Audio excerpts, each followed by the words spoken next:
তো গাইস, স্ক্রিনে যে থালি বানাই না মেশিনটা দেখতেছেন, এই মেশিনটা তার মানে বিক্রি করা হইব। তো কেউ যদি নিতে চান তো স্ক্রিনে দেওয়া নাম্বারে কন্ট্যাক্ট করবেন, এমনকি যোগাযোগ করবেন। এই মেশিনটা বেচার কারণ হলো মেশিনের মালিকটা বিদেশ থাকে, বাড়িতে চালায় না, মানুষ নাই, সেই জন্য আর কি বিক্রি করে দেওয়া হইব। আর কেউ যদি মেশিনটা নেন তো মেশিনের মালিকে কইছে যে যে মেশিনটা নিব তারে কোন থেকে মাল আনবো, কোনো সেল করব, মেশিনের মালিক থাইকা আর কি বুঝাই দিব। তো মেশিনটা যদি কেউ নিতে চান স্ক্রিনে দেওয়া নাম্বারে কল করবেন বা যোগাযোগ করবেন, কম দামে আর কি মেশিনটা নিতে পারবেন, কোনো সমস্যা নাই।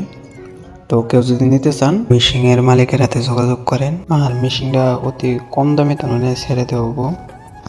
তো কেউ যদি নেন স্ক্রিনে দেওয়া নাম্বারে কল করেন।